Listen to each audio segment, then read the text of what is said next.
Hey there, my name's Eli, and today we're going to go over some ideologies and methodologies on how to play Path of Exile at the beginning of a league in order to get to mapping as soon as possible. So the point of this video is to be valid for all builds. This is build agnostic advice on how to play the game more efficiently and not waste your time on things that streamers and other professional players aren't wasting their time on. So let's get started.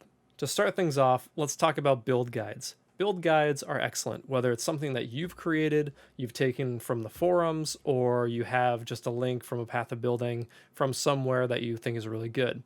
One way or another, as long as you have a guide that tells you what skill gems and what support gems you need, you are off to a good start. Because as you progress through the game, you're going to gain access from quest rewards to unlock different skill gems and support gems, right? Most people know this.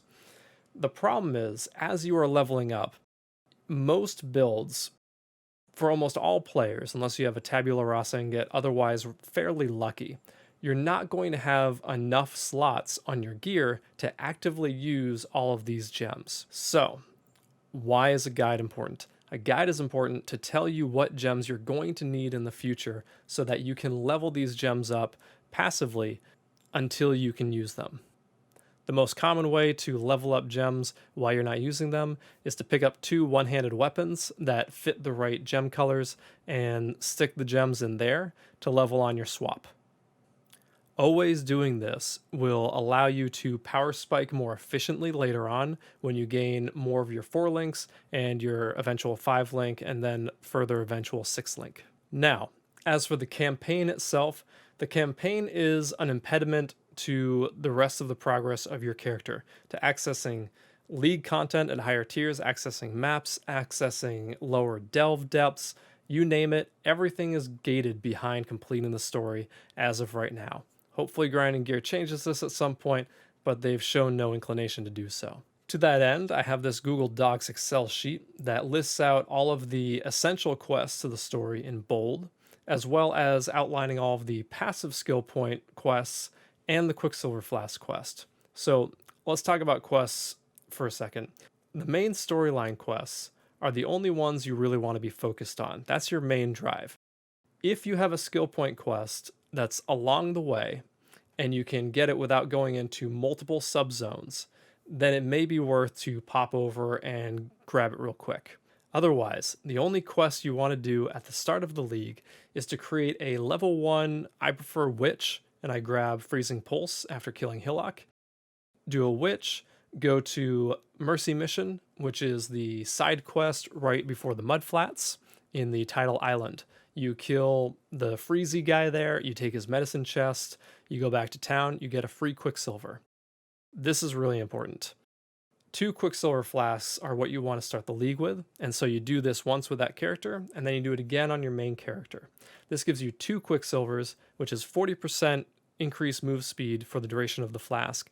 Most of the game, most of the story of the game, is running through zones. So if you have access to extra move speed, you're going to cut down on the time you spend in the story dramatically.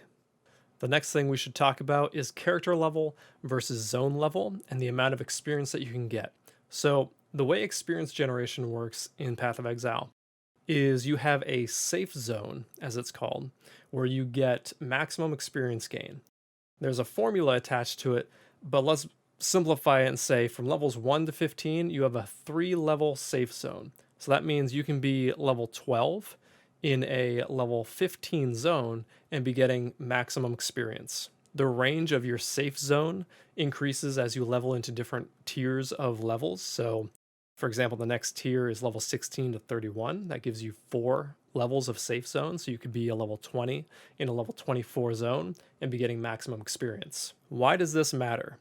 This matters because if you're in a level 20 zone and you're level 22, there's nothing you should be doing in that zone except for main storyline, maybe a trial if it's there, and maybe a skill point quest. If you have none of those things to do in that zone, you should be running through, not killing anything.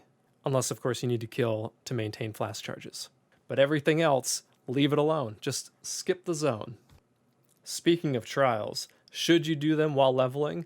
My answer is yes. I think because you're in the zone, and typically as you're searching for the exit, you will stumble upon it.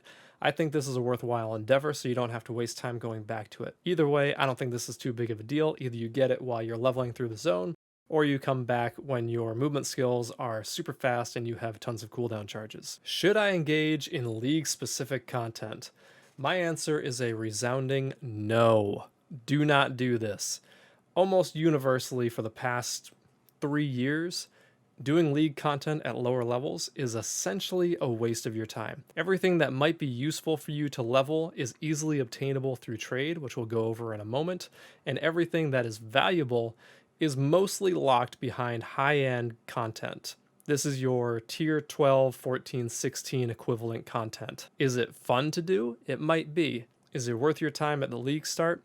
If you're watching this video, probably not. Let's talk about itemization as we're leveling. First, we'll start off with armor and jewelry. Number one, far and away our priority is gem links as we're leveling up. Your 3 links are going to be common. 4 links are essential for building your utility skills as well as your primary skill. A 5 link should be relatively easy to either buy or eventually find as you zoom through to maps. Worst case scenario, you get to maps, you still don't have a 5 link, so you do the chaos recipe and you go buy it from someone. Number 2 is resistances. Resistances are the strongest way to build an effective health pool.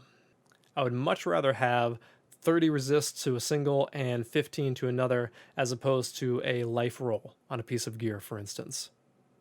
This is in part because capped resistances are the most effective way to live, as well as while you're leveling, the tier of life rolls that you are able to get is going to be relatively low. So the numbers just add up far in favor of resistances. That said, number 3, probably not a surprise, is life rolls, or energy shield if you're going energy shield, which you probably shouldn't to level, or mana if you have a mind over matter build. But even then, you want life rolls.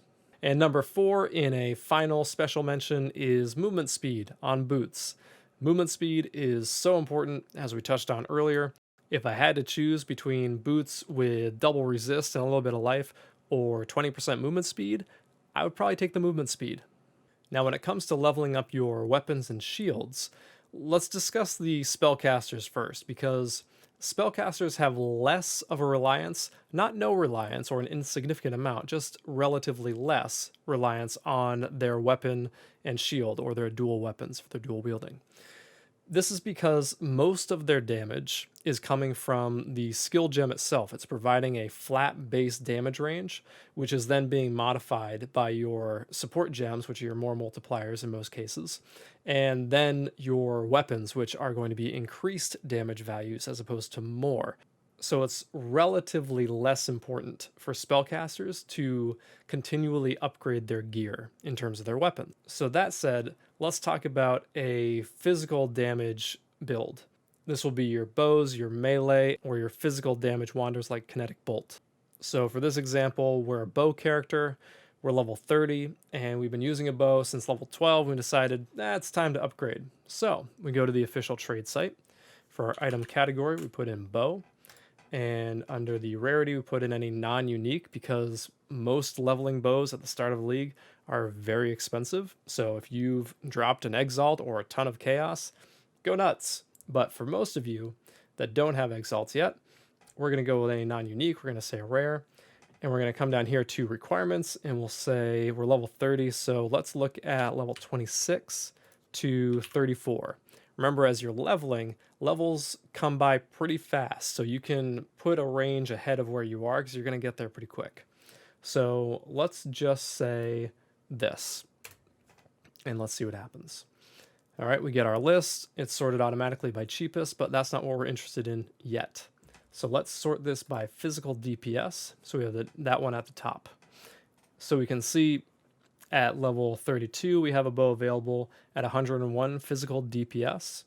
Okay, maybe we have 2 chaos available for this bow. Maybe we can message them and say, hey, I don't have 2 chaos, I have 4 fusings. We take that instead. There's a number of ways, but maybe you don't have this kind of currency. We can go back to show filters, scroll down here and say, you know what? I have 1 chaos orb to my name, And let's search this, and we'll sort by physical DPS again. And so this is our, well, that one's corrupted, so it's not so great. So we'll go down here and we'll say, okay, well, this is the best bow we have available to us in this level range. Maybe that's not worth a chaos to us. Maybe we looked at our DPS of our bow, which is adding your min damage, your max damage, divided by 2, multiplied by your attack speed. And you say, well, my bow is 65, for example, DPS. So it's not really worth a chaos. Okay, well, let's go back here and say, you know, levels come easy.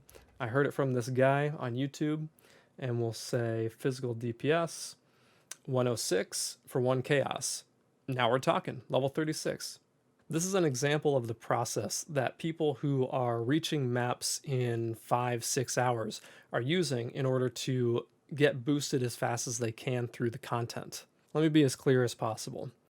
In the ideal scenario here, you have a 4-link armor or better, and so it does not matter what stats are on this weapon except for its physical DPS output. It can have 1 socket, that's fine. We can throw a couple jewelers at it if we need to throw some gems into it to continue leveling them. We don't care about anything else except the damage output of this weapon so that we can get to the next tier of weapon. And maybe that next tier is level 40 or 45. It kind of depends. You have to have a feel for when you're slowing down in terms of your damage output. As you progress through each area, in a perfect world, you are clearing trash as easily as you were 10 levels ago or 15 levels ago. If you aren't, it's time to glance back at your guide. And if it's a forum guide, it probably has a leveling section. And if it's your own guide, then you need to think about your gem links and say, am I getting the maximum damage out of this possible?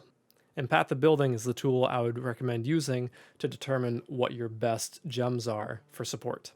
I think we'll leave it there for this video. If you have any questions, leave a comment, ask me there. I'll get back to you as soon as I can. And when the new league comes around, I will be streaming, so feel free to pop by. There's a link down in the video description, as well as links for the Google Drives doc, as well as the community fork for Path of Building. As always, I hope this was helpful and that you learned something new. Until next time, stay sane, exiles.